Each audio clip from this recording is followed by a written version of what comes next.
Hello friends, Radhe Radhe. कैसे हैं आप लोग? उम्मीद करती हूँ आप सब लोग अच्छे होंगे और आपकी स्टडी भी अच्छी चल रही होगी। फ्रेंड्स, मेरी तबीयत ठीक नहीं थी कुछ दिनों से, इसलिए मेरी पढ़ाई में थोड़ा डिस्टर्बेंस हो गया और मैं अच्छे से नहीं तैयारी कर पा रही थी अपनी। मैंने ऑप्शन के नोट्स मैंने एक हफ्ते से ज़्यादा हो गया मंगा लिए थे, लेकिन मैंने इसमें कुछ ज़्यादा नहीं पढ़ा। बस एक दो दिन मैंने मॉडल उत्तर होता है उसमें, तो उसमें मैंने एक मतलब आइडिया लेने के लिए किस तरह के क्वेश्चन वगैरह आते हैं, तो पहले उसको देखा। तो आज और सबसे पहले तो मैंने कल भी पढ़ा था ये हिंदी साहित्य का इतिहास, तो कल इतना नहीं मैंने अच्छे से इसको रीड कर पाया, क्योंकि अगर हम जितने अच्छे से इसको लर्न कर लेंगे तो आंसर राइटिंग करने में हमें उतनी ही आसानी होगी। तो अभी मैं करने जा रही हूँ, इसको याद करूँगी और पढ़ूँगी, सारी चीज़ें अच्छे समझूंगी, फिर धीरे धीरे हम अपनी आंसर राइटिंग भी स्टार्ट कर देंगे। तो इसको पढ़ेंगे और अपनी मेंस की तैयारी को भी मैं साथ में लेके चल रही हूँ। उसमें 4 पेपर होते हैं, तो फर्स्ट पेपर का जो भी सिलेबस है मैंने उसके नोट्स यहाँ निकाल के रख दिए हैं, तो ये भी हम साथ में लेके चलेंगे। तो अगर आप मेरा ब्लॉग पहली बार देख रहे हैं तो प्लीज़ मेरी वीडियो को लाइक करें, चैनल को सब्सक्राइब करें। आपको मेरे चैनल पे मोटिवेशन वीडियो मिलेंगी यूपीएससी से रिलेटिव, और सिलेबस कैसे कवर करना है और हमें आगे कैसे मतलब रिवीजन करना है, कैसे लर्निंग करनी है, ये सारी चीज़ें मैं आपको बताती रहूँगी। अगर आपको कोई भी हेल्प चाहिए स्टडी मटेरियल से लेके, तो आप मुझे कमेंट कर सकते हैं, मैं आपका हर कमेंट का रिप्लाई दूँगी वीडियो के थ्रू।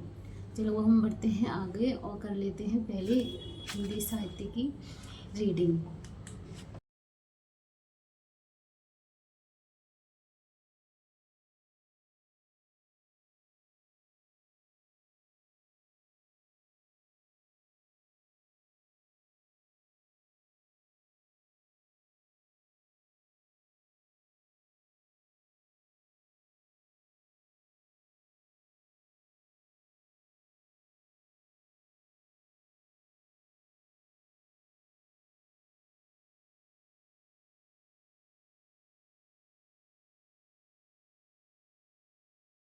फ्रेंड्स, अभी मैं कर रही हूँ ऑप्शनल की रीडिंग और इसको अच्छे से समझूंगी, ताकि मैं आंसर राइटिंग करूँ तो मुझे प्रॉब्लम ना हो। तो अभी यहीं पर आ गई थी मैं ऊपर छत पर, क्योंकि नीचे बहुत ज़्यादा ठंडा लगता है और मौसम इतना ज़्यादा अजीब सा हो रहा है जिसका कुछ कह नहीं सकते हम। और मुझे फ़ीवर भी हो रहा था, इसलिए मुझे और ज़्यादा सर्दी से फील हो रही है। तो मैं यहीं पर आ जाती हूँ ऊपर और यहीं पर बैठ के जो भी पढ़ना होता है यहीं पर पढ़ लेती हूँ जब तक धूप रहती है।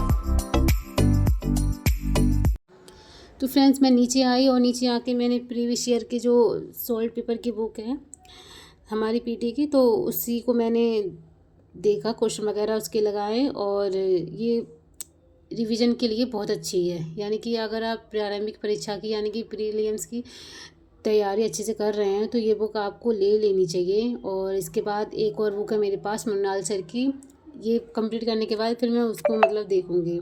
ये दोनों बुक रिवीजन के लिए बहुत अच्छी बुक हैं।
कुछ भी कह लो फ्रेंड, जितना हम अपने आप को एकदम स्ट्रॉन्ग रखते हैं ना कि हाँ हम सब कुछ कर लेंगे, कभी कभी हमारा मोटिवेशन गिर जाता है और हम सोच में पड़ जाते हैं कि होगा या नहीं होगा। कल की बात करूँ तो मैं थोड़ी, मेरी तबीयत ठीक नहीं थी और मैंने मॉर्निंग में बिल्कुल भी पढ़ाई नहीं की।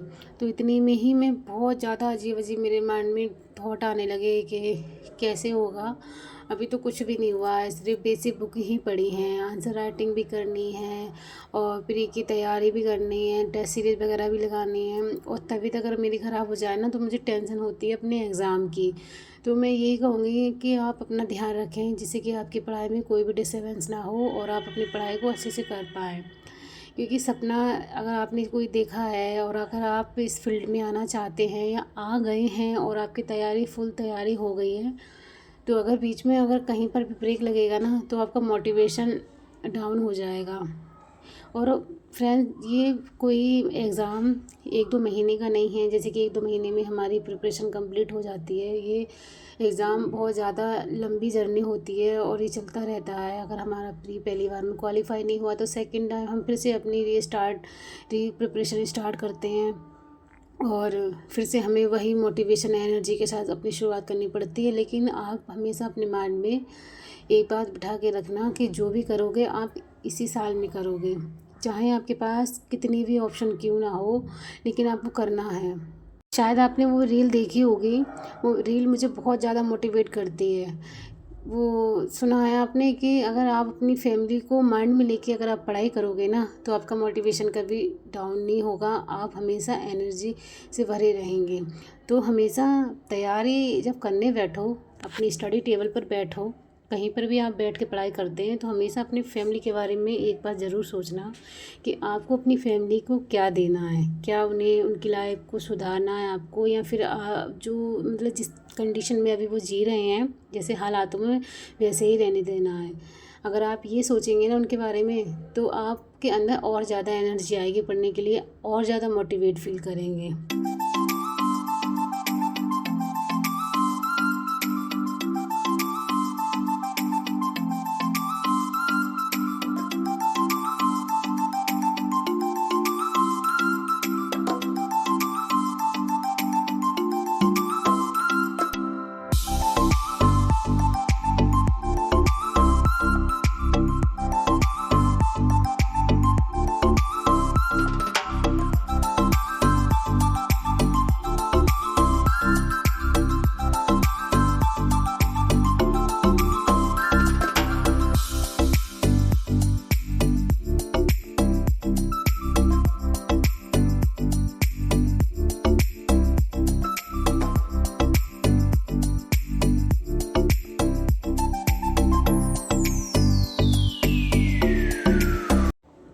खाना बनाने के बाद फ्रेंड्स मैंने अपनी करंट अफेयर की क्लास स्टार्ट कर दी है। और करंट अफेयर की क्लास मैं डेली लेती हूँ, वीकली भी लेती हूँ। और ये बात मैं आपको इसलिए डेली बताती हूँ कि आप करंट अफेयर को इतने हल्के में ना लें। माना कि अगर आप मतलब आपने ये इस बार फर्स्ट अटेम्प्ट दिया है, उसमें करंट अफेयर के क्वेश्चन वगैरह ज़्यादा नहीं आए, लेकिन क्या पता नेक्स्ट ईयर आ सकते हैं, मतलब आ सकते हैं। इसमें कुछ ये नई बात नहीं है कि इस बार नहीं आए तो अगली बार भी नहीं आएंगे। इसलिए करंट अफेयर तो आपको पढ़ना चाहिए। और करंट अफेयर इसलिए नहीं पढ़ना चाहिए कि आपको मतलब ये एग्ज़ाम क्वालिफाई करना है। अगर आपका एग्ज़ाम क्वालिफाई हो गया तो इंटरव्यू में अगर आपसे करंट अफेयर से रिलेटिव या बाहर की कुछ भी ऐसी चीज़ पूछ ली जो आपको पता नहीं हो तो फिर आपका इंटरव्यू ख़राब हो जाएगा ना। तो इसलिए करंट अफेयर तो आप लेके चलें, आप डेली न्यूज़पेपर पढ़ें और जो भी न्यूज़ वगैरह आती हैं, लाइव वगैरह आती हैं, आप उनको मॉर्निंग में सुन लिया करें जब आप काम करते हैं, जिससे कि आपका टाइम भी वेस्ट ना हो। न्यूज़ वगैरह भी आप सुन लें, जो डेली की जो खबरें वगैरह होती हैं उनको भी आप अच्छे से जान लें। तो फिर उसके बाद फ्रेंड्स मैंने अपना आंसर राइटिंग करना स्टार्ट कर दिया और अभी मैं कर रही हूँ आंसर राइटिंग। मैंने ज्योग्राफी का एक क्वेश्चन उठाया है और लिखना स्टार्ट कर दिया। सीरीज में नंबर सिस्टम जो टॉपिक है मैथमेटिक्स का वो कंप्लीट कर दिया है। आज हम एलसीएम और एचसीएफ की बात करेंगे। 2024 में एलसीएम एचसीएफ से 3 सवाल आए हैं।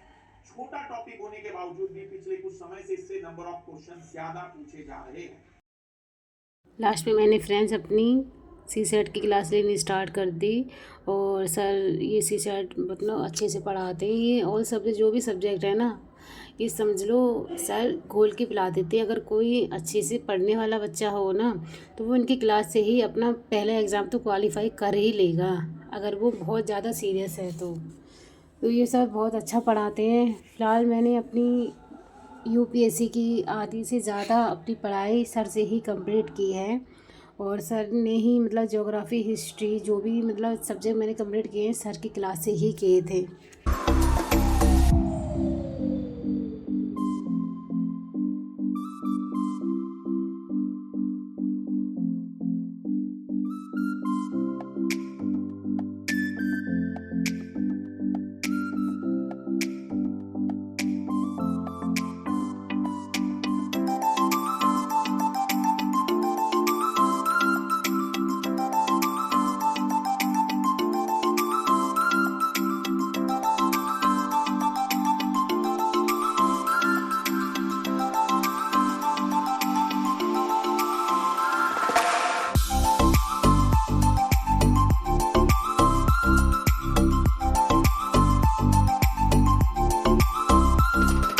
तो फ्रेंड्स, अगर आपको मेरा आज का ब्लॉग अच्छा लगा हो तो प्लीज़ मेरी वीडियो को लाइक करें, चैनल को सब्सक्राइब करें। अब हम मिलते हैं कल नेक्स्ट ब्लॉग में। Bye, take care.